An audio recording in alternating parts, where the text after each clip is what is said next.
Good morning, folks, and happy Thursday. I hope and pray that as you get up and get your day started today, that you experience the blessings of God. And I pray that the Lord just shines His love upon you this day. I want to share with you this morning from the book of Revelation, chapter number 4. And Revelation is a difficult book to preach from. It's a difficult book to teach from. It's a difficult book to learn from. And I always remember that in my seminary days, I took a class on Daniel and Revelation. Those two books were combined in this class due to the similar prophecies that we find in both of them. And in Revelation, we see John's attempting to give a visual of heaven, give a visual of what happens when our life here on this earth ends. And he also gives some stern warnings as well.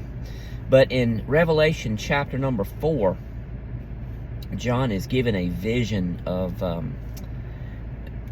actually being in heaven and seeing God in heaven and seeing what the place actually looks like. And he goes a little further in that later on in the book of Revelation as we get into chapters 20, 21, and 22.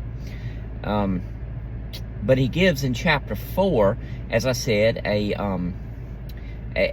slight vision, we'll call it, of the throne of God and what's happening around the throne. And in verse number 8, he talks about the angels, and it's an identical vision of these angels as we see in Isaiah, in the book of Isaiah chapter number 6. In verse number 8 of Revelation chapter 4, John says, "The 4 living creatures, each having 6 wings, were full of eyes around and within, and they do not rest day or night, saying, Holy, holy, holy, Lord God Almighty, who was and is to come." Think about that. John gives us this vision of these angelic beings continually.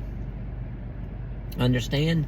Not a 9 a.m. to 5 p.m. shift 5 days a week, but continually flying around the throne of God saying, Holy, holy, holy, Lord God Almighty, who was and is to come. And then verse number 9, "Whenever the living creatures give glory and honor and thanks to him who sits on the throne, who lives forever and ever." Verse 10, "The 24 elders fall down before him who sits on the throne and worship him who lives forever and ever, and cast their crowns before the throne, saying, You are worthy, O Lord, to receive glory and honor and power, for you created all things, and by your will they exist and were created." What are we talking about here, Christian? We're talking about exactly what's going to happen when we, Christians, children of God, stand before the throne of God, or rather kneel before the throne of God. We're going to cast our crowns at the feet of the throne and proclaim that God is worthy. God is worthy to receive glory and honor and power. John says here, "For you created all things, and by your will they exist and were created." Christian, this is our absolute affirmation of the one who who is due our honor and glory. Nothing else, no one else is worthy to receive our praise and honor and glory but God. And we live in a world nowadays that everybody seems turned upside down. They don't know which way is up, which way is down, and everybody has their own opinion of who to give glory and honor to. Let me tell you something. Glory and honor do not belong to a preacher.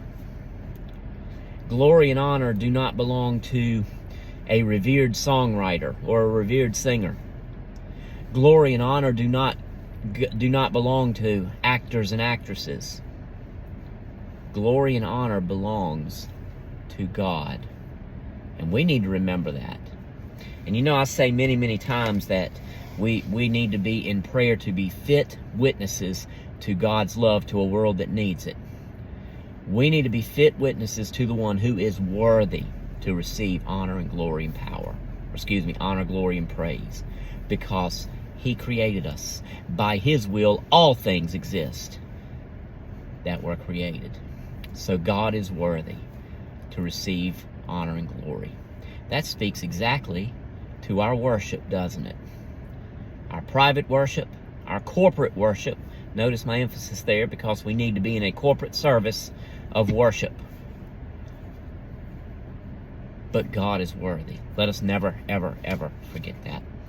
And I hope and pray you are challenged today by this message from God, and I hope and pray you have a wonderful, wonderful day in the Lord. Love you, folks, and I'll talk to you a little bit later. God bless you.